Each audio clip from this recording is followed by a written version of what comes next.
KBS 열린 토론.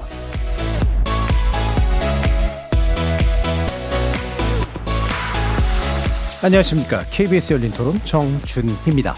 병원이 늘어난다고 해서 낙수 효과가 생길 것 같지는 않고, 지방의 의사들이 더 많이 늘어나냐? 그거는 원천적인 해결 방법은 아닐 것 같아요. 다들 지방을 떠나는 판국에 의료 체계가 바뀌어서 지방이 사는 게 아니라 지방이 살아나서 의료진들이 글로 가야 의미가 있겠죠. 애기 소아과 오픈런을 해야 된다고 그러더라고요. 근데 일 끝나고 이제 빨리 가면은 또 대기가 너무 길어가지고, 그게 이제 소아과가 많이 없어서 의사가 많이 부족한 쪽으로 좀 지원을 이렇게 하는 방향을, 근데 그게 될지 안 될지 모르겠죠. 아무래도 이제 소아외과 같은 경우에는 이제 이송 중에 죽는 경우도 있었다 보니까 그런 경우에 있어서는 필요하다고 생각하는데, 지금 이렇게 늘린다고 해서 당장 많아지는 건 아니니까 조금 시간적인 부분도 있고 나중에 얼마나 큰 효과가 있을까 싶긴 하지만, 그래도 우선적으로는 인력이 좀 필요한 부분들이 많이 있으니까 의료에 있어서 의사들은 환자들이 많은 곳에 가려고 하는 게 있을 것 같아요. 근데 지방에 사람이 없다면 그걸로 갈까요? 소수를 위해서 가는 것보다 다수를 위해서 가는 걸 목적일 수도 있고, 그 목적에 맞게끔 어떤 시스템을 갖춰놓은 다음에 정원을 늘리는 게 맞을 것 같은데, 솔직히 의사가 한 명 되기까지가 기간이 엄청 오래 걸리잖아요. 그 안에 그런 시스템들도 논의가 된 다음에 이런 것도 했으면 훨씬 더 좋은 방향이 나오겠죠? 거리에서 만나본 시민들의 목소리 들어보셨는데요. 소아청소년과 관련 병원과 의사가 부족한 관계로 아픈 아이들을 아는 부모들이 아침마다 병원 앞에 줄을 서고, 또 생사를 오가는 응급 환자를 받아주는 곳이 없어 제때 치료를 못 받는다는 안타까운 뉴스 자주 접하게 되는데요. 정부가 필수 의료 공백에 관련된 대책을 지난 19일에 발표했습니다. 의대 입학 정원을 2025학년도부터 대폭 늘리고, 지방 공립대병원을 지역 거점 필수 의료기관으로 육성하겠다는 내용 등 의료 공백의 해소를 기대하며 찬성하는 여론 우세하지만, 또 의사단체를 중심으로 정원 증대에 대한 반대 의견도 거셉니다. 잠시 후 두 분의 전문가와 함께 필수 의료 혁신 전략의 주요 내용 살펴보면서 불거진 쟁점에 관련해서 진지하게 논의해보는 시간 갖겠습니다. KBS 열린 토론 지금부터 시작합니다. 살아있습니다. 토론이 살아있습니다. 살아있는 토론, KBS 열린 토론. 토론은 라디오가 진짜입니다. 진짜 토론, KBS 열린 토론. 오늘 토론 함께해 주실 두 분 소개해드립니다. 먼저 김희은 서울대 의료관리학과 교수 나오셨습니다. 안녕하십니까. 정재훈 가천대의대 예방의학과 교수 함께하셨습니다. 네, 안녕하세요. KBS 라디오의 모든 프로그램은 유튜브를 통해서도 함께하실 수 있습니다. 여러분의 많은 관심 부탁드리겠습니다. 자, 일단 의대 정원 증대 관련된 문제가 가장 큰 관심이긴 합니다만, 그건 2부로 돌려서 좀 더 이야기를 해보도록 하고요. 일단 필수 의료 자체에 대해서 좀 먼저 짚어봤으면 좋겠는데요. 소아청소년과, 산부인과, 또 중환자 관련된 이야기라든가 응급실이나 외상의료 등 이런 부분이 이제 실제로 인력 부족난이 굉장히 크다라고 얘기되고 있는데, 일단 그 실태가 어떤지 김은 교수님 먼저 말씀 주시죠. 예, 그 숫자를 가지고 좀 현황을 말씀드리면, 예. 우리나라의 상급 종합병원이라고 이제 대학병원급 가장 규모가 큰 병원들이 45개가 있는데, 그 45개 중에 24시간 소아 응급 환자를 볼 수 있는 병원이 12개밖에 되지 않는 것으로 조사가 됐고요. 여러 유형의 이제 응급 의료기관이 있는데, 권역응급의료센터, 지역응급의료센터, 지역응급의료기관 합쳐서 한 400여 개가 되는데요. 그중에서 역시 24시간 소아 환자를 볼 수 있는 곳이 한 90여 개밖에 되지 않는 걸로 조사가 됐습니다. 응급실 뺑뺑이의 경우를 말씀드리면, 지금 언론에 보도되고 있지 않지만 매일 응급 환자가 받아주는 병원이 없어서 다른 병원으로 전원되는 경우가 전국적으로 20건 이상 발생하고 있고요. 그중에 적어도 한두 명 정도는 골든타임을 다투는 중환자인 걸로 알려져 있습니다. 그러니까 지금 언론에만 보도가 되지 않고 있지, 우리가 언론에서 문제가 됐던 대구에서의 사건, 경기도에서 사건, 이런 사건들이 일상적으로 계속 반복되고 있는 상황입니다. 분만 같은 경우는 이제 전국의 한 250여 개 시군구 중에서 한 60여 개가 1시간 이내에 분만을 할 수 있는 병원으로 갈 수 없는 분만 예. 취약지인데요.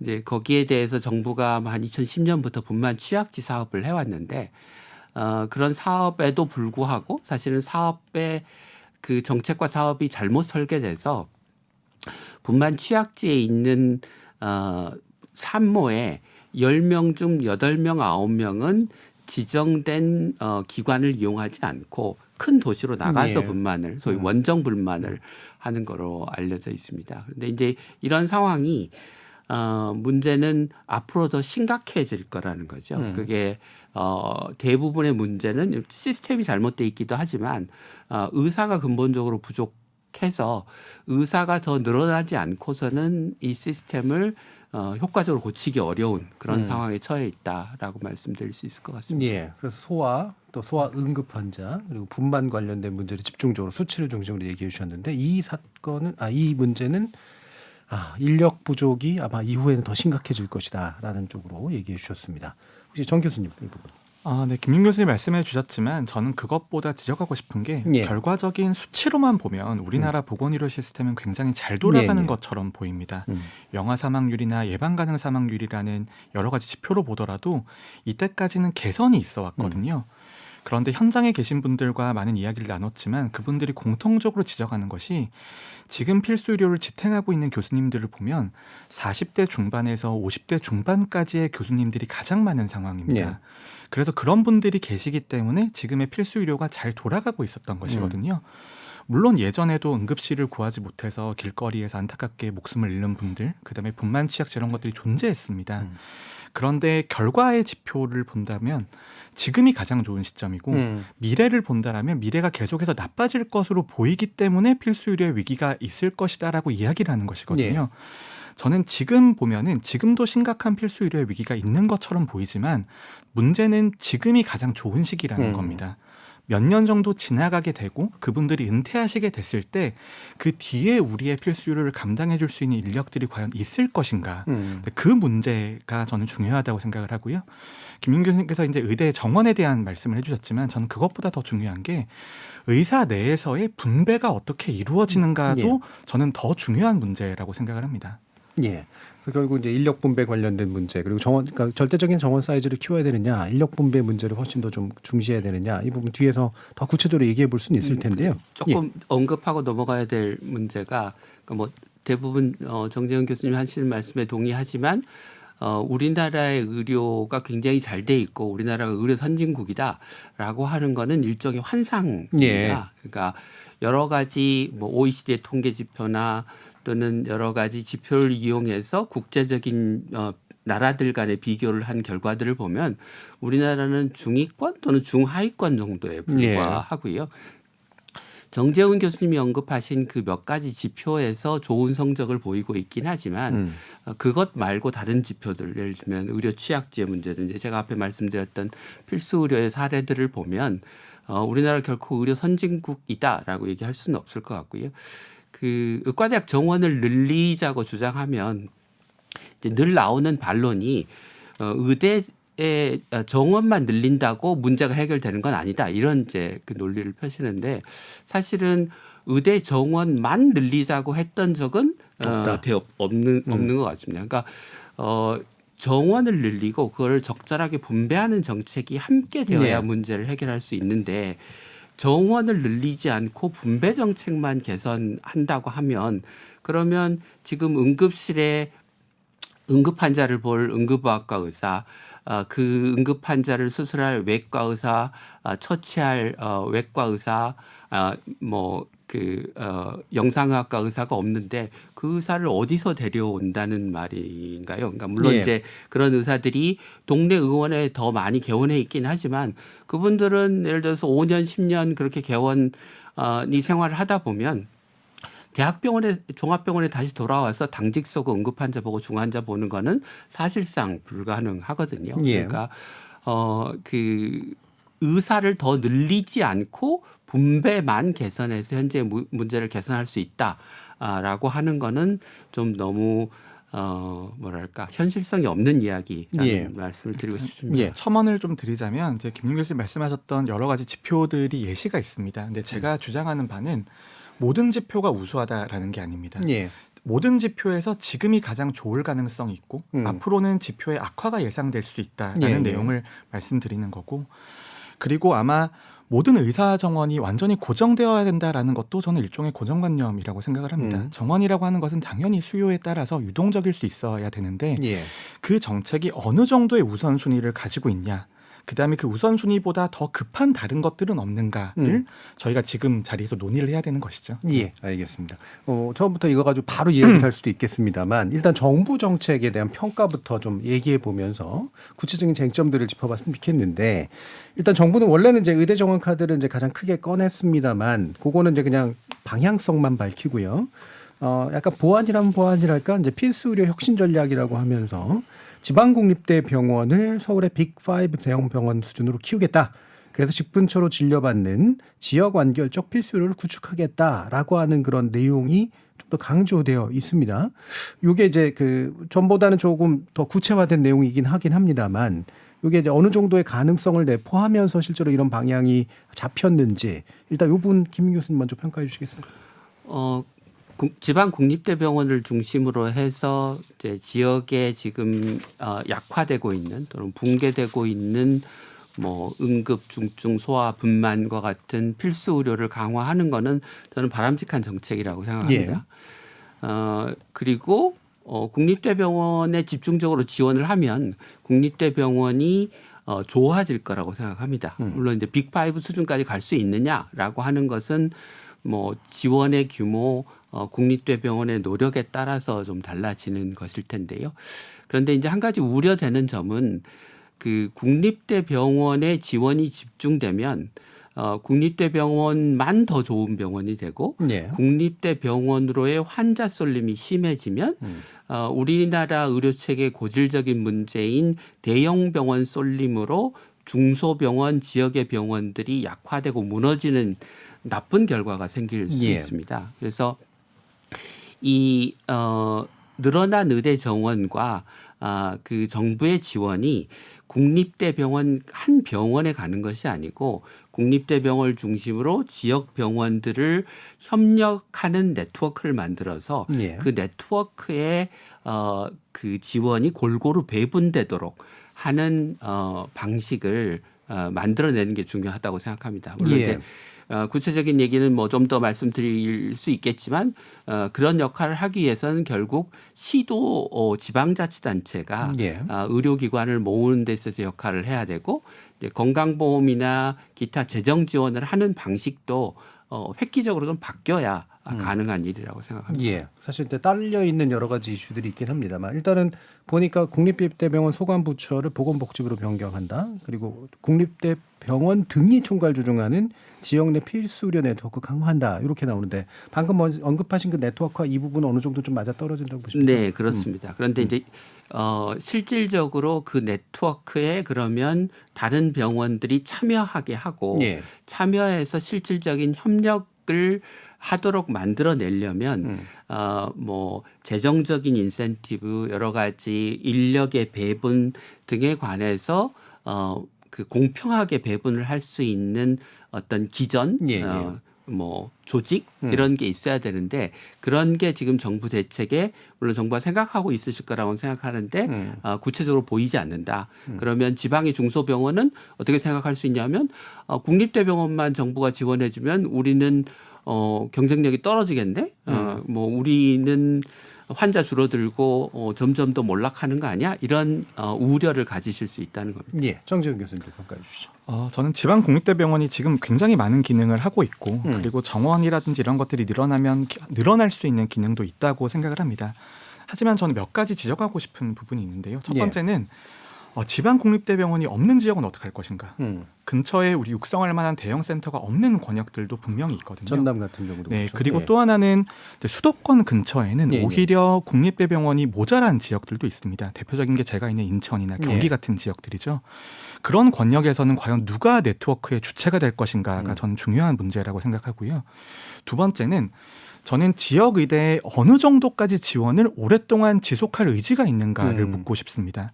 지금 지역 의대와 그다음에 수도권의 빅5 병원이라 불리는 그 병원 사이에서는 엄청난 격차가 벌어져 있고 환자도 계속해서 쏠리고 있는데 얼마만큼의 투자를 어느 정도 기간 동안 해야지만 이 정도 원하는 성과가 나올 것인가. 그런데 이제 제가 뒤에 말씀드리겠지만 저는 우리나라 보건의료의 가장 큰 문제 중에 하나는 장기적인 지속 가능성이 담보되지 않는다는 점이라고 생각합니다. 예.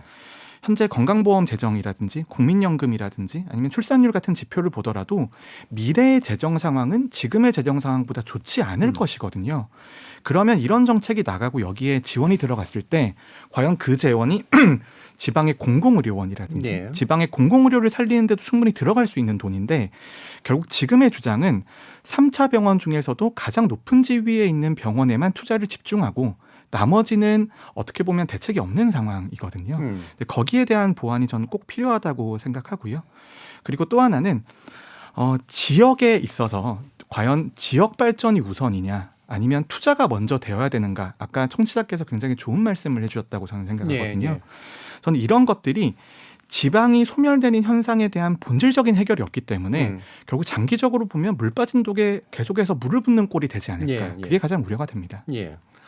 뭐 이렇게 여러 가지 지금 쟁점들이 좀 나오긴 했습니다만 일단 규모 의지를 얘기해 주셔서요. 사실 네. 이제 흔히 또 이제 뭐 이렇게 정책 바뀌면은 잠깐 네. 그랬다가 나 꺼질 거 아니야 이런 네, 의심도 네, 있으니까 네. 그것도 그러니까 그런 정책의 지속성을 이제 유지하는 방법은 첫째 법과 제도를 만드는 거죠. 예.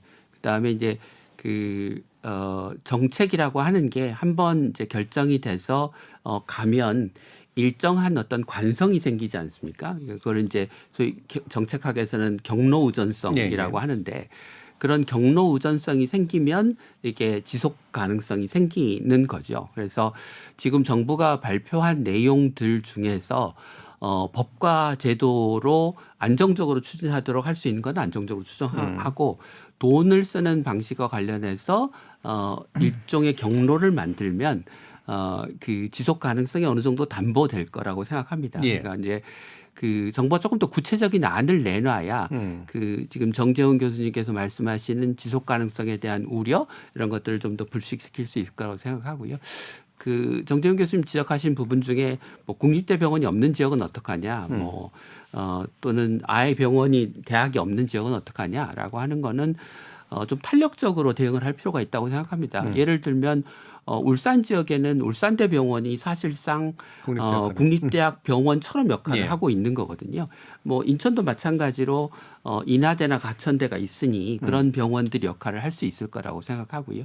또 예를 들면 충남 지역에는 충남대가 있지만 뭐 을지대나 또는 뭐 건양대처럼 미니 의과대학들도 그 안에서 역할을 할 수 있다고 봅니다. 그러니까 예. 지금 정부가 한 결정이 국립대학병원의 모든 자원을 몰아준다는 저는 아닌 걸로 이해를 하고 있습니다. 예. 그러니까 이 상황에 맞게 지금 정책을 만들어 나갈 여지는 있으니 그런 부분들에 대해서는 보다 생산적인 대안을 내는 게 저는 중요하다라고 생각합니다. 예, 지역 국립대 중심에 그래서 국립의 방점이 놓여져 있기 때문에 지역의 방점이 놓여져 있다라고 보는 게 더 옳을 것 같다. 네, 저는 그렇게 하는 게 맞다고 생각합니다. 예. 네. 자 그러면 약간만 더 추가로 질문드리고 싶은 게 이게 법과 제도 물론 이제 정부가 안을 내와야 되긴 합니다만 이게 어느 거는 예를 들면 심하면 특별법이 필요할 수도 있고 어느 거는 기존 법제를 일부러 바꾸는 것도 있고 뭐 시행령 단계도 있고 뭐 이제 이럴 텐데 또는 이제 기타 정책적 영역도 있을 테고요.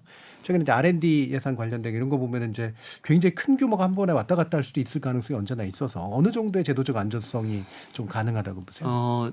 사실 그 병원의 뭐 수입 또는 진료비와 관련된 정책의 상당 부분은 복지부의 시행령 시행 규칙이나 또는 고시 수준에서 해결 가능한 것들이 많습니다. 그러니까 제가 앞서 네트워크의 재정적인 인센티브를 배분하는 방식으로 가야 된다라고 하면 하는데 구체적으로 어떤 방법이 있을 수 있냐면 지금 의료기관에 주는 가장 큰 재정적 인센티브로 의료 질평가 지원금이라는 게 있습니다. 그러니까 여러 가지 지표를 사용해서 병원의 질적 수준을 평가한 다음에 또는 정부 정책이 얼마나 잘 따르는지를 평가한 다음에 이제 그 인센티브를 주는데 그 돈의 규모가 종합병원급 이상만 가는데 한 7천억 정도 됩니다. 그러니까 병원이 가장 많이 신경을 쓰는 그런 그 정부 정책 중에 하나죠.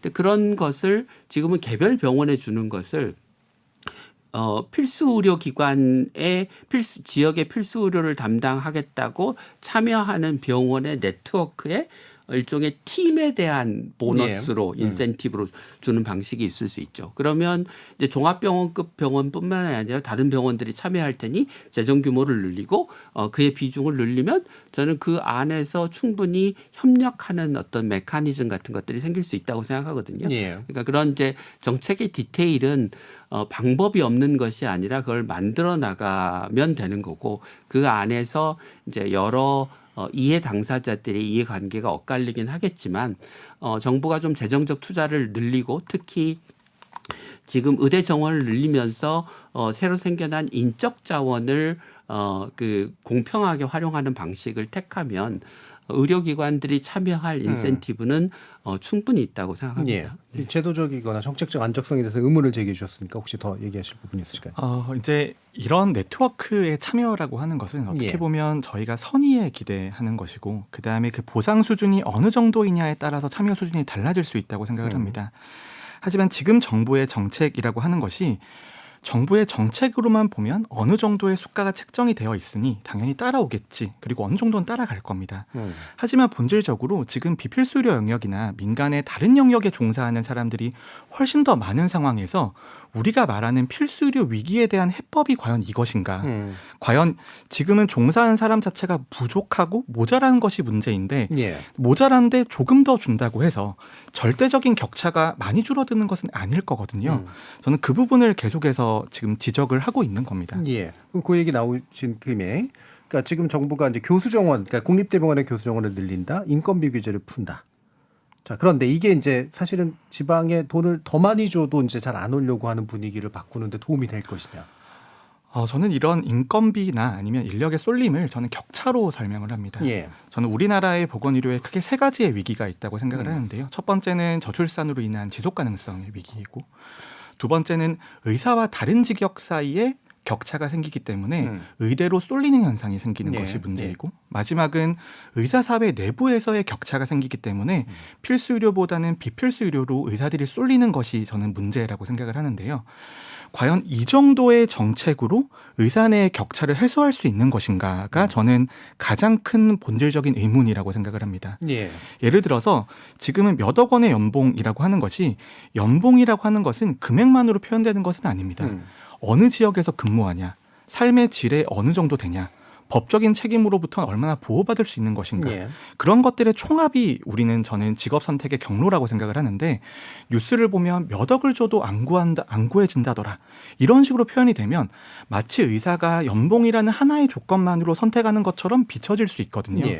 저는 그것보다 더 많은 격차들이 의사사회 내부에 존재한다고 생각을 하고요. 그렇기 때문에 저는 정원에 대한 문제나 이런 것들을 충분히 논의할 여지가 있지만 의사사회 내부에서 필수 의료에 종사하는 것과 비필수 영역에 종사하는 것과 기피 영역에 종사하는 것과 이 세 가지 사이에서의 격차를 줄여줄 수 있는 방법에 대한 고민이 필요하다고 생각을 합니다. 근데 이 격차에 대한 줄여준다라는 것은 기피과나 비필수 영역을 우리가 더 늘려주는 것도 있지만 전체 시장이라든지 아니면 전체 시장 규모의 경제에 있어서도 어느 정도는 예전만큼의 급격하게 자원을 계속해서 투자하는 게 어려울 수 있다라는 시그널도 저는 의미가 있다고 생각을 하거든요. 그런데 이제 그 지금 논의 자체는 정원을 늘리면 마치 의사 내부의 격차가 완전히 해소되는 것처럼 인식이 되는 측면이 있다고 생각합니다. 예, 예. 물론 김윤 교수님 다른 정책의 패키지가 중요하다라고 계속해서 말씀을 드리고 계시지만 지금 나오는 메시지는 의대 정원 확대가 가장 중요한 단위 정책이고 예. 그게 있으면 나머지 것들은 자연스럽게 해결된다라고 생각을 하거든요. 예. 저는 의대 정원 인건비 이렇게 늘리면은 어느 정도의 격차를 해소하는 효과가 있을 거라고 생각합니다. 하지만 본질적으로 의사사회 내부에서 필수 의료와 비필수 의료의 격차가 해소되는 것은 아니기 때문에 예. 여전히 쏠림은 계속될 거고 문제는 지속될 거다. 이렇게 예. 말씀드려야 될 것 같습니다. 예, 그 얘기 그래서 계속 좀 나눠볼 텐데요. 네. 그러니까 필수와 비필수 간의 격차, 그리고 이게 이제 단순히 연봉으로 환산되지 않는 격차, 또 지역과 수도권 사이 또 격차, 이게 중첩돼 있는 거니까. 네, 예. 네. 이제 아까 정재훈 교수님께서 선의에 기대해서 정책을 한다 이런 표현을 쓰셨는데 정책은 절대로 선의에 기대해서 하는 거는 아니고요. 그 냉정하게 그 시스템과 인센티브의 크기에 따라서 예. 정책 결정을 해야 된다고 생각합니다. 그리고 이제 그 필수 의료와 비필수 의료 영역에서의 격차를 줄이는 게 중요하다고 말씀을 하셨는데 이제 그러면 그 지금 아까 정재훈 교수님께서 언급하신 40대, 50대의 중증 환자, 응급 환자, 입원 환자를 뭐 일주일에 2-3번씩 당직하면서 보고 있는 분들에 대한 보상 수준을 올려줘야죠. 예, 예. 동시에 지금 최근 1-2년 사이에 그 응급실 뺑뺑이 뭐 소아대란 뭐 분만 원정 분만 같은 문제가 심각해진 이유는 뭐냐면 원래 의사가 부족했던 상황에서 대학병원, 종합병원에 있던 의사들이 개원가로 빠져나가고 있기 때문입니다. 근데 개원가로 빠져나가고 있는 이유는 개원의 수입이 높아서인데 그 개원의 수입이 급격하게 증가한 이유는 비급여 진료가 늘어나면서 수업이 늘어난 거거든요. 그러니까 2010년을 기준으로 보면 그 대학 교수 또는 종합병원에서 월급을 받는 의사와 개원 의사 사이의 월급 격차가 한 1.3배였습니다. 그게 2020년에 가면 1.7배로 증가하거든요. 아마 올해나 내년 통계를 내보면 거의 2배 가까이 늘어났을 겁니다. 예. 그렇게 격차가 커지는 상황에서 사람들이 대학 대신 동네 의원을 선택하는 거를 비난할 수는 없죠. 그러니까 이 그 대학 교수의 그러니까 대학병원과 종합병원에서 힘들게 필수 의료를 하고 있는 분들한테 대해서 보상 수가 올리고 올라간 수가가 그분들의 월급이나 수당으로 가도록 하는 조치도 필요하고 다른 한편으로는 동네 의원의 비급여가 지나치게 늘어나는 거를 억제하는 정책도 필요한 거죠. 왜냐하면 그 동네 의원의 비급여라고 하는 거는 굉장히 빠른 속도로 늘고 있고 아마 앞으로도 계속해서 규제받지 않는 한 늘 겁니다. 그러면 대학병원, 종합병원의 필수 의료를 하는 의사의 월급을 올리는 방식만으로는 이게 아까 정재훈 교수님 얘기하신 진짜 밑빠진 독에 물 붓기가 되는 거죠. 그러니까 지금 우리나라 의사의 그 평균 소득 수준이 OECD 국가에서 가장 높은 수준인데 물론 그게 격차가 불공정하기 때문에 앞서 말씀드린 대로 고생하시는 분들에 대한 보상 수준을 올려야 되지만 이걸 한없이 올리는 방식으로 문제를 해결할 수는 없다.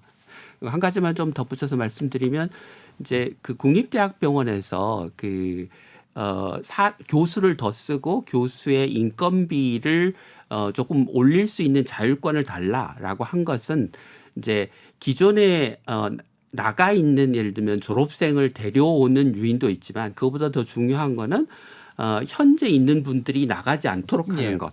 그다음에 지금 현재 이제 수련을 마치고 졸업하는 또는 전공의를 마치고 뭐 전임의가 되거나 하는 사람들이 대학병원과 종합병원에 남을 유인을 만들어주는 거거든요. 그러니까 반드시 지금 나가 있는 분들을 끌어오는 게 중요한 게 아니고 나가지 않도록 하고 앞으로 배출되는 인력들이 그 대학병원과 동네 병원의 수입의 격차 때문에 필수 의료에 남지 않고 동네에 가서 경증 환자 보고 비급여 진료하는 쪽으로 과도하게 유출되지 않도록 하는 그런 예.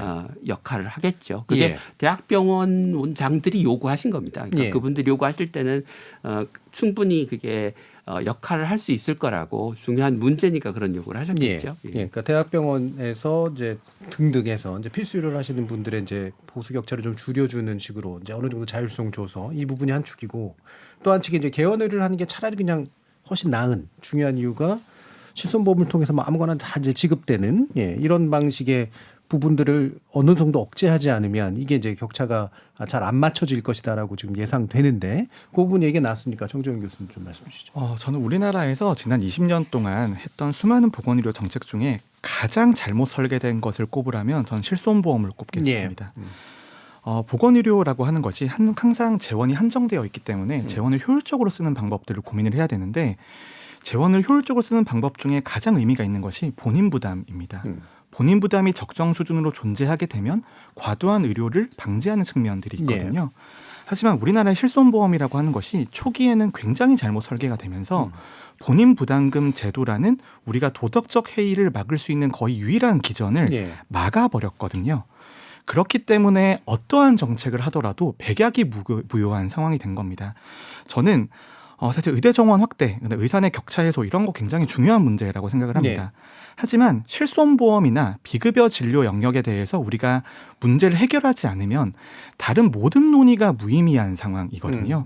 저는 그래서 사실 의대 정원에 대한 논의보다 이런 필수 의료가 아닌 영역에 대한 서비스를 우리가 어떻게 조절할 수 있을 것인가에 대한 논의가 훨씬 더 시급한 이야기라고 생각을 합니다.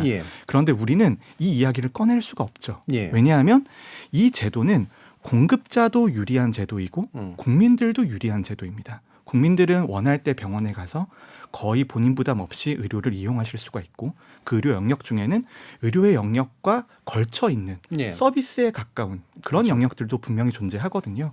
그리고 공급자는 그런 서비스가 결국 시장의 성장으로 이어지는 그런 구조가 고착이 되어 있는데 저는 지금 앞에 수많은 논의를 했습니다만 이거가 해결이 안 되면 지속 가능성도 떨어지고 의사 내 격차도 그대로 유지가 될 거고 의사와 다른 직업 사이의 격차도 그대로 유지가 될 거라고 생각을 합니다.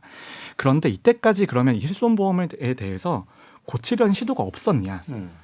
있었습니다. 하지만 실손보험은 기본적으로 민간과 민간 사이의 계약입니다. 그렇죠. 국가가 그것을 사후에 조절하기는 매우 어렵고 어떻게 보면 헌법에 위반될 소지도 있는 것이거든요. 저는 그렇기 때문에 이런 그 실손보험에 대한 조절 차원이라도 필수 의료에 대한 정의, 의료에 대한 정의, 그 다음에 근거가 떨어지는 것들은 의료행위에서 아예 제외를 해버리면서 그렇게 좀 회피하는 방법밖에 안 남아 있다라고 생각을 합니다. 이 부분에 대해서 김희 교수님. 그 실손보험에 대해서 정재훈 교수님 같은 분이 목소리를 높여서 얘기를 해주셔야죠. 뭐 저도 계속 얘기를 해왔지만 그래서 실손보험이 대한민국 의료 시스템을 무너뜨리고 있다. 비급여가 지금 필수 의료를 붕괴시키고 있다고 하는 사실을 국민들이 이해하셔야 그 제도를 고칠 수 있는 이제 동력이 생기지 않겠습니까? 그래서 그건 반드시 고쳐야 될 문제인데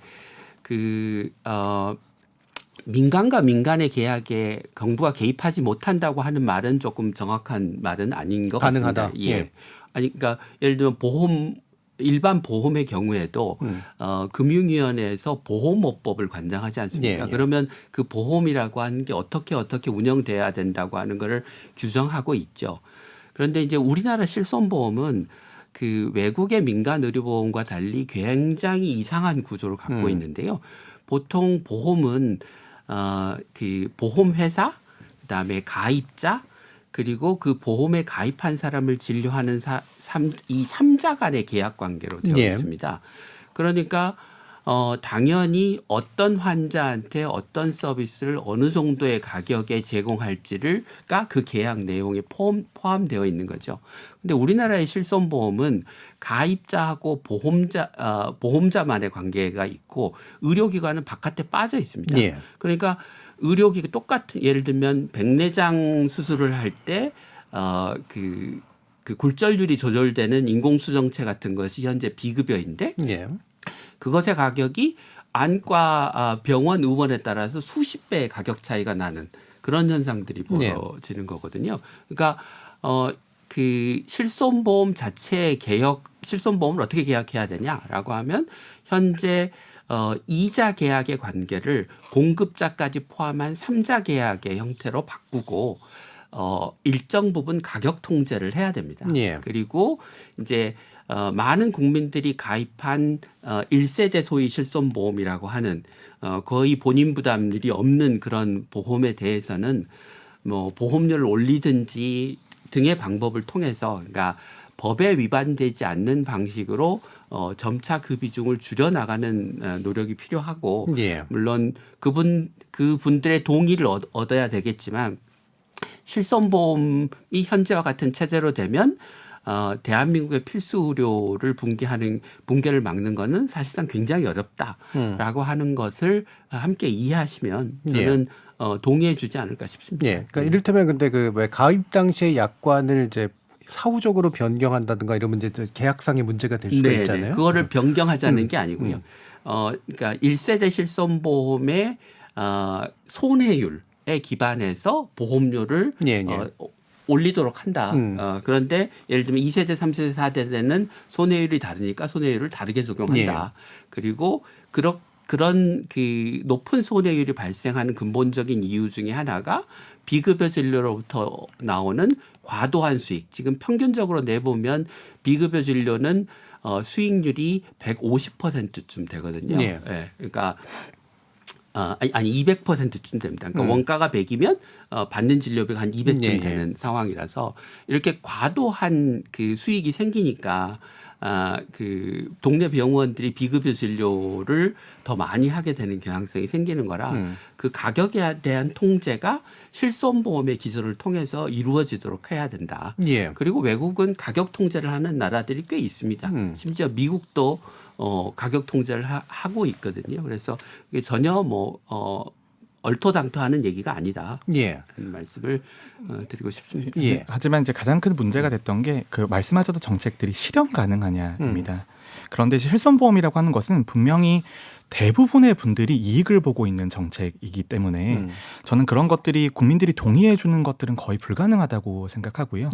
저는 이게 지금이나마 저는 사실 계약을 중단하거나 아니면 신규 계약을 없애는 형태로 가고 시간이 흐르는 것을 기다리는 것 말고는 저는 굉장히 어려운 일이라고 생각을 합니다. 그리고 또 하나가 아까 제가 잠깐 언급을 드렸지만 실손보험에서 우리가 의료 행위에 대한 것들을 우리가 보상을 해주고 있는데 의료 행위에 대한 조정이 어느 정도 저는 있어야 된다고 생각을 합니다. 이게 근거 기반이나 비용 효과 기반으로 해서 정말 국민들이 꼭 필요하다라고 국가가 인정해 주는 것들은 당연히 보장을 해드리지만 나머지 회색지대에 있는 것들을 빨리 찾아내서 거기에 대한 것들을 좀 혜택을 줄이는 형태로의 접근이 지속 가능성의 측면에서는 가장 의미 있는 일이라고 생각을 합니다. 알겠습니다. 자, 이 부분 사실 굉장히 중요하다고 보여서 두 분께 좀 많이 여쭤봤고요.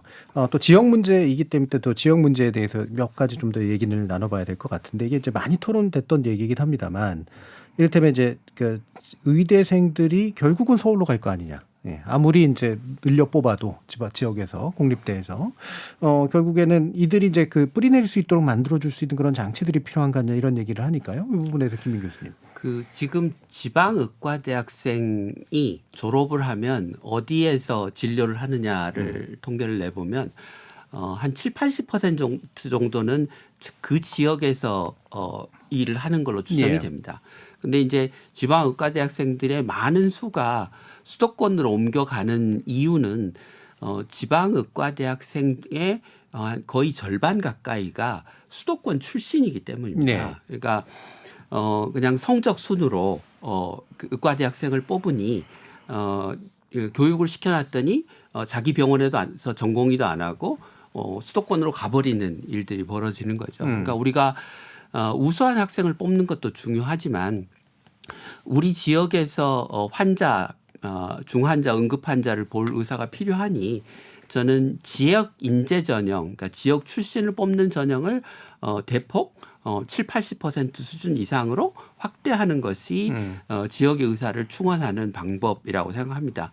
거기에 더하기 지역에도 좋은 병원이 있어야죠. 제가 이제 가끔 그런 예를 드는데 그 강원도에 있는 강릉 아산병원이 그 서울 지역의 평균적인 진료 수준보다 더 높은 수준의 진료를 강릉과 인근 지역에 제공합니다. 예. 우리가 입원 환자의 중증도 보정 사망률을 지역별로 내보면 강릉 지역의 사망률이 서울보다 더 낮습니다.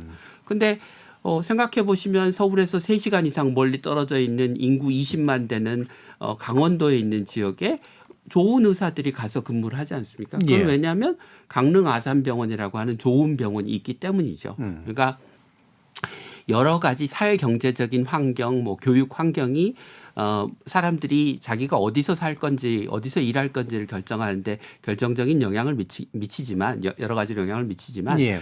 좋은 병원을 만들면 지방에 더 좋은 의사들이 지금보다 더 많이 남게 할 수 있다라는 것이고요. 그다음에 이제 세 번째는 지방의 작은 병원에서 일을 하더라도 자기가 전문가로서의 어떤 전문성을 계속해서 유지하고 발전시킬 수 있도록 하는 그런 경로를 만들어주는 게 굉장히 중요하다고 예. 세계보건기구와 이 의사 인력과 관련된 여러 연구에서 얘기를 하고 있습니다. 그래서 예를 들면 내가 종합병원 지역에 있는 종합병원에 근무하는데도 대학 교수처럼 안식년을 갈 수 있고 내가 종합병원에 근무하는데도 내가 실력만 되면 대학병원 대학 교수로서의 지위를 부여받을 수 있고 예. 이런 식으로 운영을 해야 대학병원이 아니라 지역에 있는 병의원에서도 일을 할 수 있도록 하는 동기가 부여되고요. 사실 그 외국 대학들은 대학 병원에 있는 사람만 교수가 아니고 동네 의원에 있는 의사도 2차 병원에 있는 의사도 실력과 조건만 되면 대학 교수로 임용해서 가르치도록 하고 예. 있습니다. 왜냐하면 잘 생각해 보시면 모든 의과대 학생들이 대학 병원에만 근무를 하는 게 아니지 않습니까? 그러면 지역의 2차 의료도 보고 동네 의원에서 어떻게 환자를 진료하는지도 배워야 되는데 그걸 가장 잘 가르칠 수 있는 의사들은 거기서 일하는 의사들인 거거든요. 예. 우리나라만 유독 대학병원에 있는 의사들만 교수를 하고 대학병원에 있는 의사들만 우수한 것처럼 되어 있는 시스템이 고쳐질 좀 필요가 있다라고 생각합니다. 예, 정재욱 교수. 저는 이 부분에 있어서는 김민 교수님 의견이 좀 다릅니다. 저는 아까 김민 교수님 말씀하셨지만 이미 지방의대를 졸업한 학생들 중에서 지방에 정착하는 아이들, 그다음에 그 지역 출신인 아이들이 굉장히 많습니다. 그 지방은 의사가 모자란 것이 아니라 지방에 필요한 필수의료 또는 공공의료에 종사할 의사가 모자란 예, 것이거든요. 예. 여전히 의사 내 격차, 과 내 선택 문제가 상존하고 있는 상태에서 지역 아이들만 더 많이 뽑는다라고 해서 과연 그 아이들이 거기로 흘러가겠는 것인가? 예. 저는 거기에 있어서는 동의를 하지 못하겠고요. 그다음에 또 하나는 지역의사제라는 것이 결국 어느 정도의 그 의무기간이 지나게 되면 예. 결국 또 서울이 더 유리하다면 수도권으로 오게 될 겁니다. 이런 것들이 과연 어느 정도의 의미가 있을 것인가, 이런 것들에 대한 저는 구체적인 통계가 필요하다고 생각하고요. 또 하나는 이제 저는 전문가가 아닙니다만 입시의 공정성이라는 관점도 우리 사회에서는 굉장히 중요한 덕목이라고 생각을 하고 있지 예. 않습니까? 그래서 어떠한 특정한 전형 또는 특정한 형태로 의대를 충원한다라는 것도 저는 위험할 수 있다고 생각을 합니다. 예. 이 부분은 사실 견해 차이가 좀 일부 있으시긴 합니다만. 근데 약간 예. 팩트 체크를 하고 가야 될 예. 부분이 그 정재훈 교수님이 계신 인천 지역의 인구 1000명당 의사 수가 1.6 정도 되는데요. 그 전국 평균이 2.18이고요. 예. 서울이 3.대가 넘습니다. 그러니까 그 지금 지역에 의사가 부족한 게 아니고 분포에 문제가 있다고 하는 말은 사실과 다릅니다. 그러니까 인천, 경기도 그리고 지방에 있는 도지역은 모두 대부분 전국 평균에 비해서 의사 수가 작은 지역입니다. 예. 그리고 그 제가 말씀드린 지역 출신을 뽑아야 된다고 하는 거는 소위 지역 인재 전형을 이야기하는 것이지 그 지역 의사제를 이야기하는 건 아닙니다. 예. 그러니까 지역 의사제는 따로 뽑아서 의과대학을 졸업한 이후에 일정 기간 그 지역에서 의무적으로 복무하도록 하는 프로그램이고 예. 제가 말씀드린 지역 인재 전형은 지금도 많은 의과대학들이 하고 있고 예. 지역 출신을 일정한 전체 정원 중에 일정한 그 쿼터를 정해서 뽑는 방식을 말씀드리는 겁니다. 예. 네. 그러면 여기서 일단 일부 논의를 통해서요. 네, 지역 지역에서 이제 현재 정부가 발표한 지역의 필수 의료를 좀 더 강화하는 것을 이제 지역 국립 의대를 중심으로 대학병원을 중심으로 하는 방안에 대해서 몇 가지 좀 더 구체적인 이야기를 좀 나눠봤고요. 이어지는 2부에서 의대 정원 상향시켜서 이 문제를 해결할 수 있을 것인가라는 부분을 아마 관심들이 많으실 테니까 좀 더 집중적으로 이야기 나눠보도록 하겠습니다. 여러분은 지금 KBS 열린 토론과 함께하고 계십니다. 토론은 치열해도 판단은 냉정하게. 복잡한 세상을 바꾸는 첫걸음은 의외로 단순할지도 모릅니다. 평일 저녁 7시 20분 당신을 바꾸는 질문. KBS 열린 토론 정준희입니다. KBS 열린 토론 2부 정재훈 가천대의대 예방의학과 교수, 김윤 서울대의대 의료관리학과 교수 이렇게 두 분과 함께 의대 정원 확대에 관련된 이야기 좀 더 나눠볼 텐데요. 의대 정원 확대 계획은 일단 정부는 나왔고요. 다만 이제 몇 명을 늘리는 식으로 할 것인가에 대해서는 얘기가 안 나온 상태고요. 아까 이제 또 정재훈 교수님께서 얘기하신 실제로 필수 의료 쪽으로 이제 자연스럽게 배치가 될 수 있도록 하는 그런 계획들이 있느냐, 그게 더 중요한데 이런 언급도 있으셔서 아까 이제 김윤 교수님 같은 경우는 증가는 당연히 배분과 함께 가야 되는 것이다라고 이제 얘기를 해주셨는데 정부 안에 아직은 좀 불명확해 보이긴 한데 그렇게 실제로 좀 포함될 거라고 보십니까? 아니 지금 그 정부가 발표한 안에도 예를 들면 필수 의료 분야의 수가를 인상하고 예. 국립대학이 필수 의료의 영역에 해당하는 교수들을 더 많이 뽑고 자율적으로 월급을 더 많이 주고 또 필수 의료과 영역의 전공의 수련 비용에 대해서는 지금은 이제 병원이 월급을 주고 있는데 예. 그 월급의 일부를 국가가 대겠다는 겁니다. 그러니까 그런 내용들이 이제 다 포함되어 있고 앞서 말씀드린 조금 부족하다고 생각하는 부분은 국립대병원을 중심으로 지역에 있는 병원들이 협력해서 필수 의료를 책임지고 제공하는데 어떻게 협력하게 만들 것인가에 관한 부분이 조금 부족하다 이렇게 말씀드릴 수 있을 것 같습니다. 그래서 예. 정부가 그 예전에 이제 2020년에 그 의대 정원을 이제 문재인 정부가 늘리겠다고 했을 때 의사들이 반대했던 가장 큰 이유 중에 하나가 의과대학 정원만 늘리고 그 소위 배분에 관련된 정책은 구체적으로 제시하지 않았던 예. 거거든요. 그러니까 이번에는 배분에 관련된 정책을 먼저 내놓고 증원 방침을 먼저 밝힌 다음에 증원의 규모는 추후로 미룬 게 의사들이나 또는 이게 의과대학 정원만 늘리고 많은 거 아니야? 라고 의구심을 갖는 국민들의 어떤 불신을 해소하기 위한 방식이었다고 보고요. 예. 그게 저는 적절한 방식이라고 생각합니다. 그러니까 일단은 이제 그 관련과에 이제 교수 인원을 늘릴 거니 나는 이 공부를 하면 교수가 될 수 있어라고 하는 기대감도 키우고 수련의 과정에서 이제 또 병원에서 지급하는 것 이상의 어떤 것들을 국가가 보조해 줄 수 있으니 그 부분도 이제 부담을 좀 줄여주는. 그래서 어느 정도 배분이 이루어질 수 있도록 정책을 짜놨다. 다만 아쉬운 건 네트워크 부분에서 약간 아쉬움이 있다. 네, 예. 그렇습니다. 어느 정도 배분 계획이 있다라고 지금 보시기 때문에요. 정재훈 교수님. 저는 지금의 형태대로 1,000명 내지 3,000명 증원은 저는 현실적으로는 어렵다라고 생각을 예. 하고요.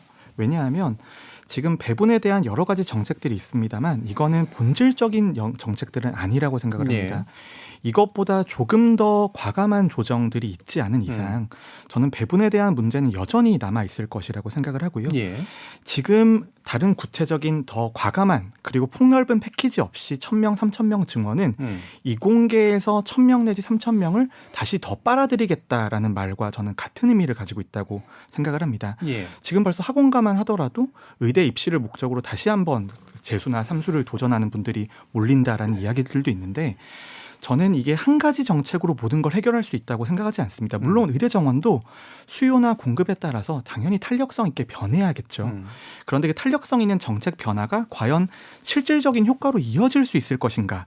거기에 대한 논의가 저는 조금 더 과감하고 충분하게 이루어진 다음에 이런 의대 정원에 대한 이야기가 있어야지 저는 지금 1,000명, 3,000명 내지 정해놓고 아니면 정책을 추진하는 이런 방식에 있어서는 저는 성공 가능성이 굉장히 떨어진다고 예. 생각합니다. 그러면 이제 약간만 더 구체적으로 좀 더 그냥 일부러 명확하게 하려고 좀 여쭙는 건데요. 그러니까 과감하게 이제 이쪽 필수 의료 쪽으로 사람들이 갈 수 있도록 유인이 안 만들어져 있기 때문에 나오는 게 문제가 크다고 보시니까 만약에 그 과감한 것들이 나오면 굳이 정원을 안 늘려도 배분이 이루어질 수 있을 거라고 보세요? 아니면 그래도 정원은 그래도 늘리는 게 어느 정도 필요할 거라고 보십니까?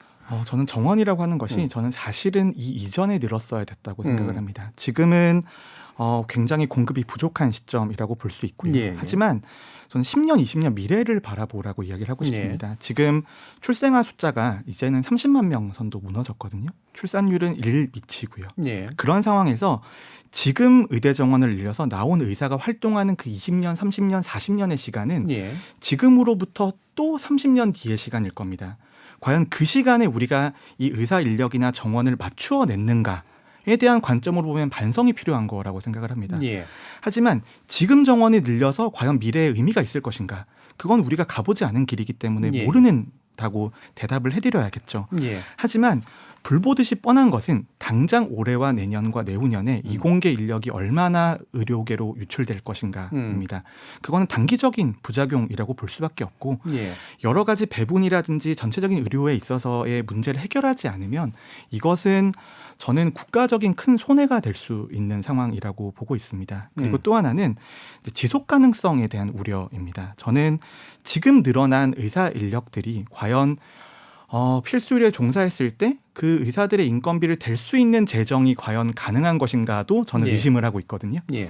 20년, 30년 뒤에 우리나라 건강보험 재정이 과연 유지가 될 것인가. 예. 그리고 우리가 낸 국민연금은 과연 제때 돌려받을 수 있는 것인가. 그런 것들에 대한 우리 사회 전체에 대한 본질적인 문제가 있는 상황에서 저는 지속 가능성에 영향을 줄 수 있는 정책들을 과연 지금 큰 논의 없이 진행을 할 필요가 있는 것인가에 대한 그런 의문을 제기하고 있는 겁니다. 예, 그래서 우선순위 차원으로 말씀드리면 과감함은 여전히 부족해서 충분한 윤이 안 된다와 정원 문제는 사실은 이미 진작 늘렸어야 했으나 지금 늘리는 건 오히려 더 조심해야 되는 것 같다라는 쪽이신 것 같아요. 왜냐하면 이후에 실제로 이들이 의료계에 종사하게 될 때 과연 이들을 뒷받침할 재정 내지 시장 수요가 있겠느냐 이런 판단까지 하셨으니까요. 예.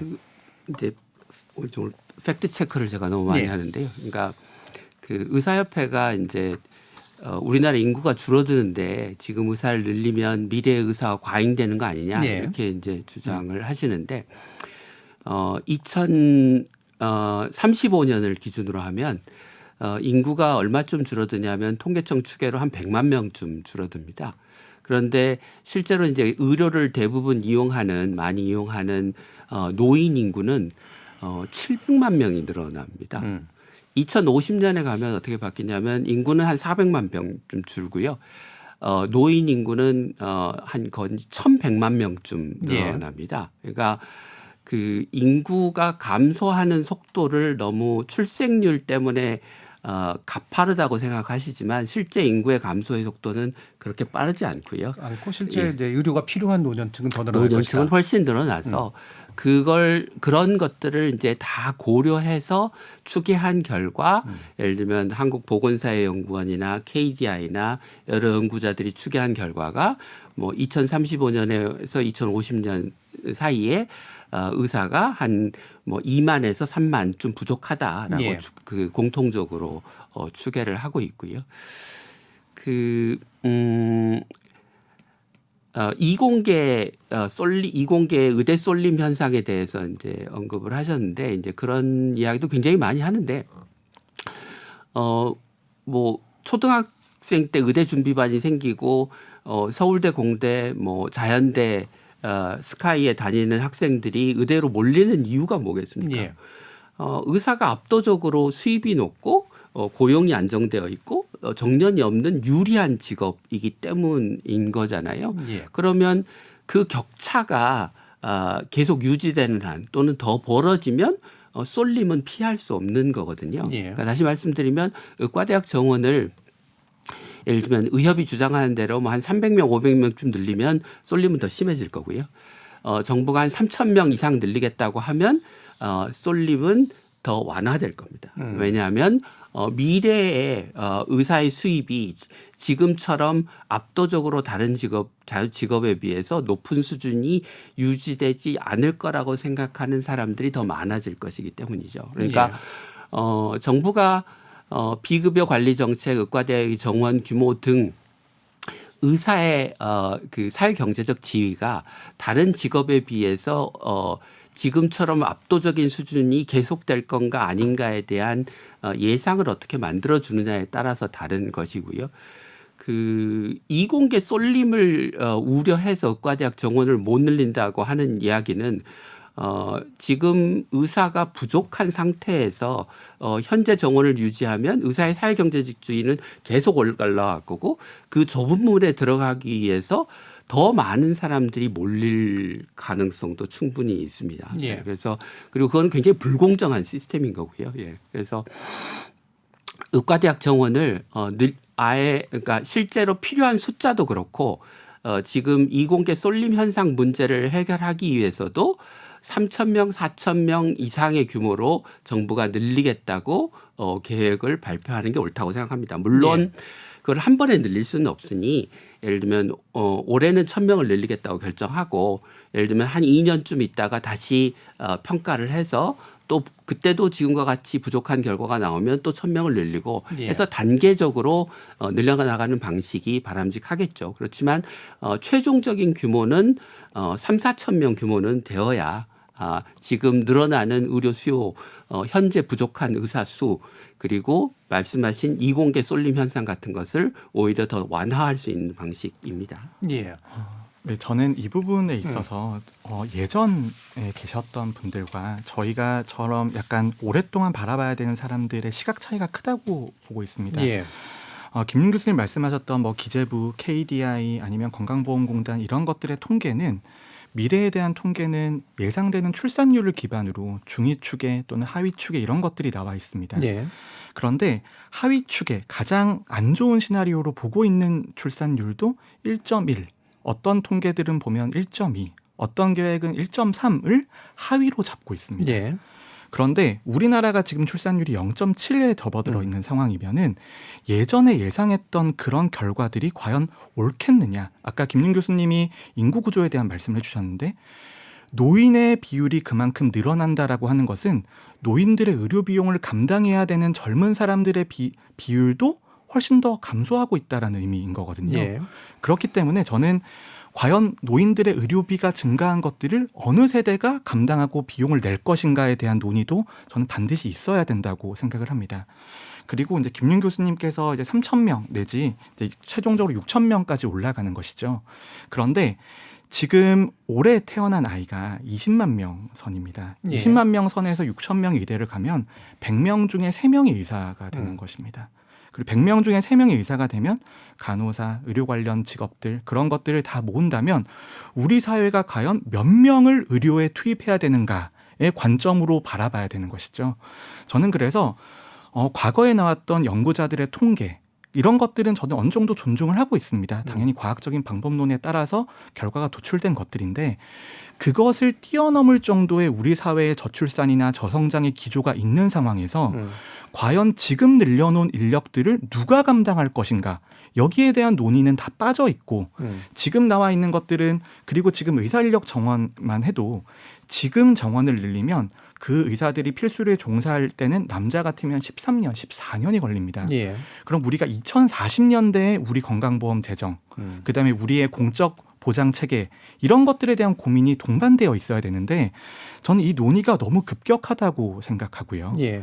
그리고 이 급격한 논의가 과연 젊은 세대들에게 잘 알려져 있는 것인가? 그리고 이제 젊은 세대들의 선택이나 목소리 같은 것들이 잘 반영되어 있는 것인가에 있어서는 저는 의문을 가지고 있습니다. 예. 그러니까 결국은 이제 그러니까 노년층이 이제 늘어나고 부양을 해야 되는 건 맞겠지만 그거를 부양해줄 노동 인력 가운데 의료 인력의 비중이 확 하고 느는 현상이 나오게 될 것이다. 그리고 그들을 받침해줄 우리 사회의 어떤 재정적인 여력이 있겠느냐 이 부분이라서요. 한 번 더 들어보죠. 네네. 그러니까 정재훈 교수님이 그 출산율이 그 통계청의 추계보다 더 낮다고 말씀을 하셨는데 그 실제로 그러면 그 차이를 고려해서 예. 인구가 얼마나 줄어드는지 한번 계산을 해보시라고 권고를 하고 싶습니다. 아마 제가 계산을 해보진 않았지만 제가 말씀드렸던 예를 들면 2035년에 100만 명쯤 인구가 준다고 말씀드렸는데 예. 그래 봐야 한 200만 명 주는 거고 노인 인구가 늘어나는 게 700만 명인 게 변하지 않는다면 예.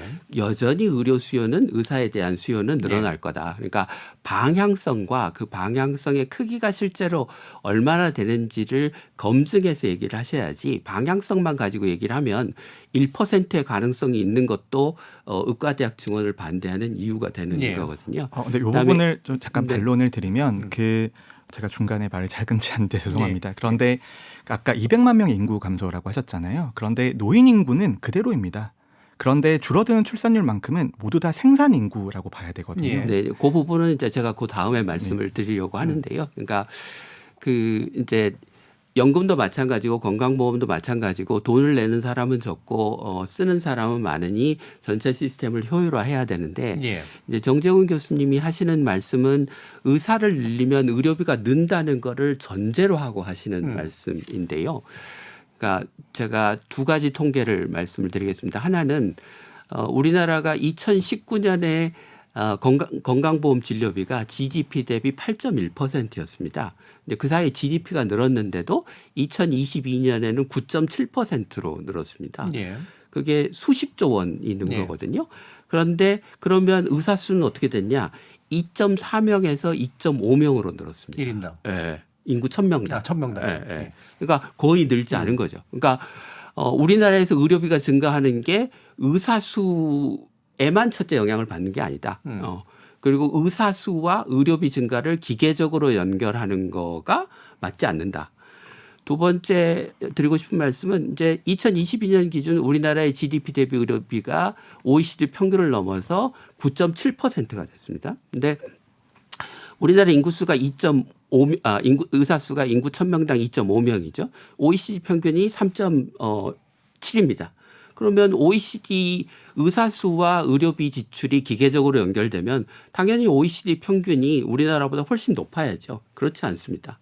그리고 예를 들면 벨기에, 스페인, 포르투갈 이런 나라들은 인구 1000명당 의사 수가 4점 초중반대에서 5점대까지인데 그 나라가 쓰고 있는 의료비 지출이 우리나라랑 같은 수준입니다. GDP 대비. 그러니까 의료비에는 굉장히 많은 여러 가지 요인들이 영향을 미치고 의사가 부족하면 오히려 의료비가 늘어나기도 합니다. 첫째, 우리나라에서 보이는 현상은 의사의 인건비가 폭증을 하고 있죠. 예. 예. 그것 때문에 지금 국민들이 추가적으로 내고 있는 돈이 한 10조 원쯤 됩니다. 예.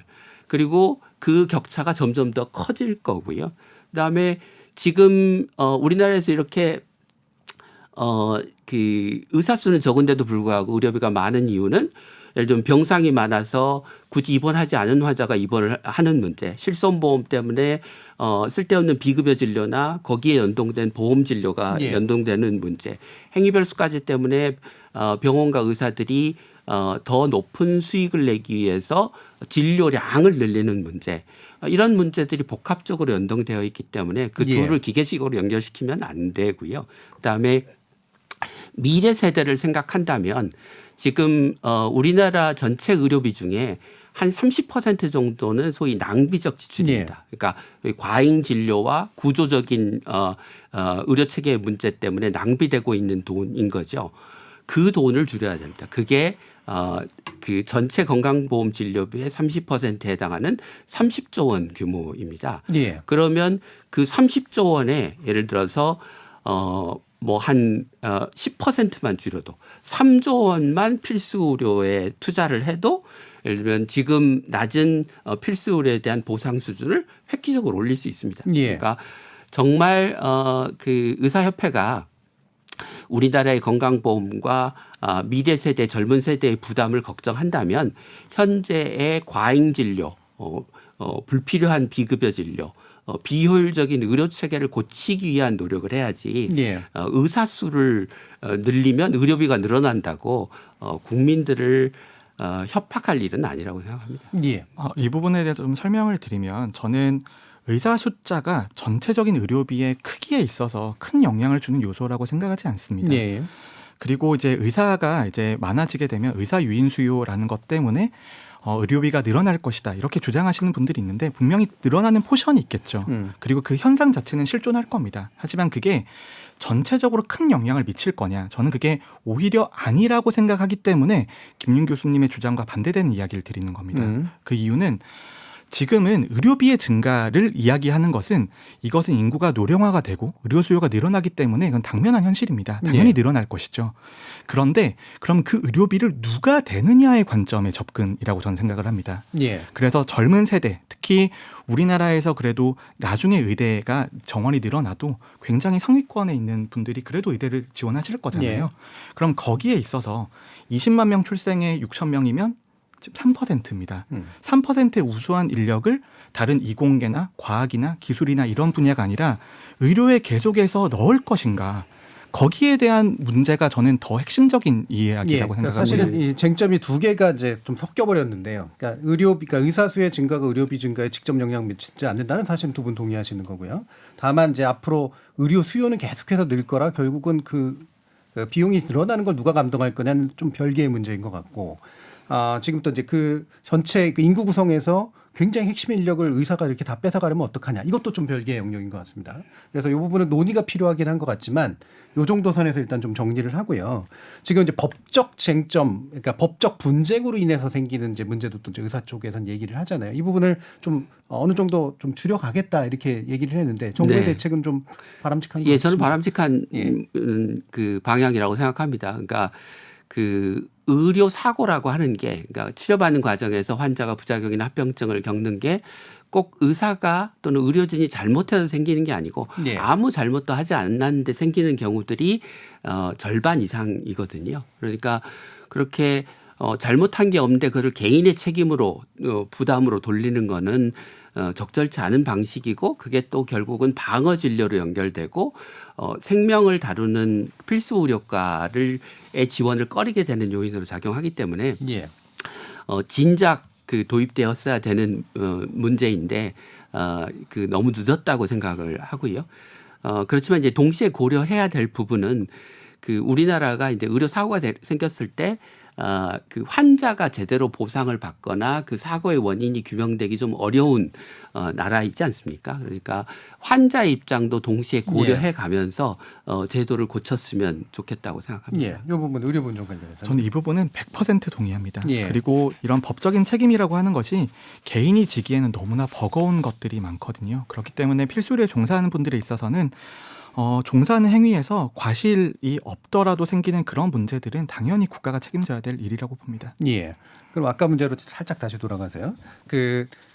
김윤 교수님 말씀을 들으면 그러니까 일단 의사 수는 늘어야 되고 수요에 그래야지 맞출 수 있고 그러니까 의사가 그렇게까지 상대적으로 엄청난 돈을 버는 직업이 아니어야 된다는 말씀이신 것 같거든요. 그 안에서는 필수 의료 쪽은 물론 현재보단 나아져야 되는 거고 그런 식의 어떤 구상이 맞습니다. 네, 그렇습니다. 그러니까 지금 예를 들면 동네 병원이 과도하게 비급여 진료로 돈을 버는 부분은 줄여야 되고 대학병원이나 종합병원에서 그 여러 날 당직 서면서 힘들게 환자를 보고 있는 의사의 보상은 올려줘서 이거를 공평하게 만들어야 될 필요가 있고 이제 단기적으로 의사의 수입을 그 강제로 낮출 수 있는 방법이라고 하는 건 존재하지 않지만 우리가 앞으로 3,000명, 4,000명 정도의 의사 규모를 늘리면 장기적으로는 의사 수입의 증가 속도가 지금처럼 가파르게 올라가지는 않겠죠. 그러면 다른 직업과의 격차가 줄어들고 그러면 의대로의 쏠림 현상도 완화될 수 있을 거라고 생각합니다. 그러니까 이건 이제 장기적인 방향성에 관한 이야기라 구체적으로 뭐 어떻게 될지에 대해서는 좀 더 두고 봐야 되겠죠. 그렇지만 어떤 한 직업을 선택하는 게 다른 직업을 선택하는 거에 비해서 압도적으로 유리한 상황이라고 하는 거는 공정성과는 상당히 거리가 있는 사회 시스템이 아닌가 싶습니다. 그래서 아까도 이제 그 얘기를 정재훈 교수님께서 해주셔서 크게 세 가지 층위가 있다고 보신 거잖아요. 그러니까 의료와 비의료 사이에 직업적 격차가 줄어져야 되고 그리고 의료 내부 안에서 필수와 비필수 간에 또는 지역과 이제 수도권 간의 의료 격차가 이제 줄어들어야 되는데 이 두 가지가 동시에 이렇게 충족될 수 있다고 보십니까? 어느 정도는 가능할 거라고 생각을 하지만 그게 의대 정원의 효과라고 보기는 어려울 것 같습니다. 왜냐하면 저희가 정부안대로 1,000명씩 10년 늘린다고 보면 10,000명 더 나오는 겁니다. 그러면 전체 공급의 의사 공급이 10% 정도 늘어나는 거거든요. 그럼 그 정도의 효과로 김윤 교수님 말씀하시는 그런 것들이 가능하겠느냐.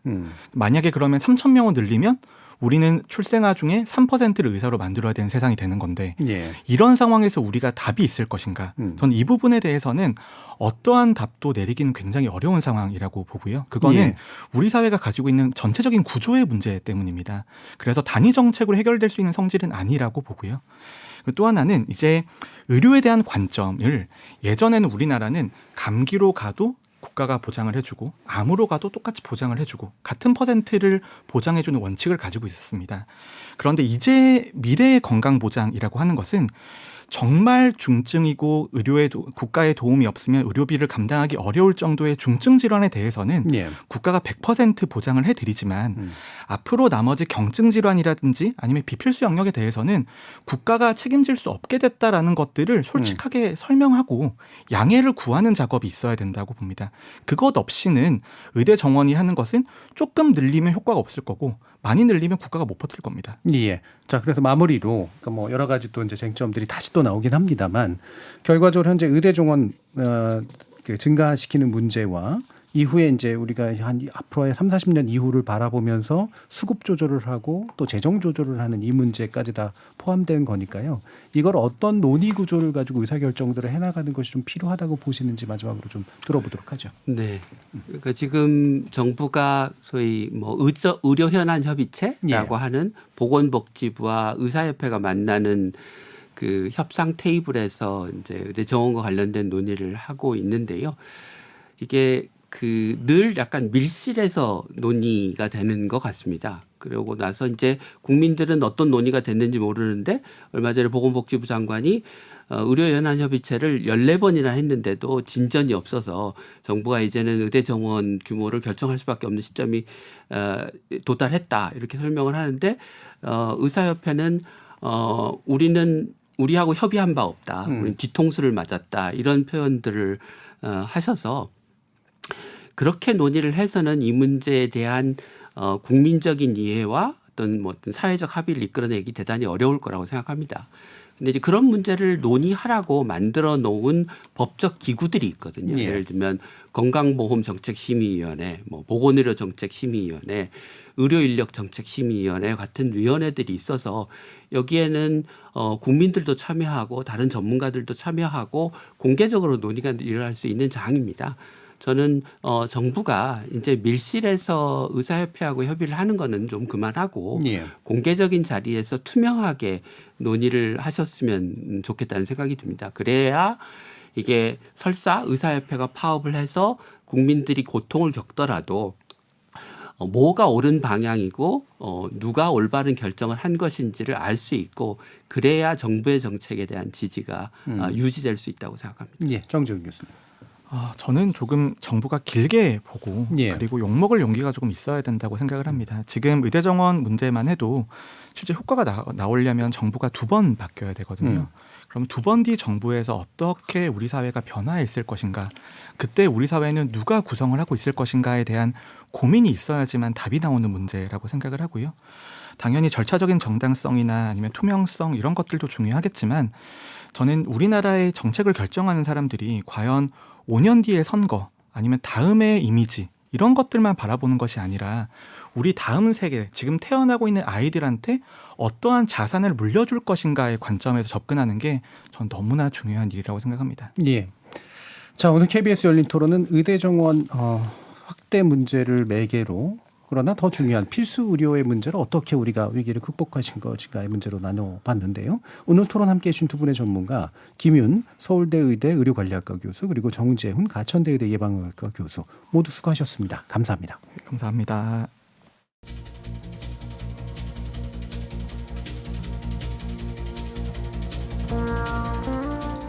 이와 관련된 이야기 참 많이 나눈 것 같은데요.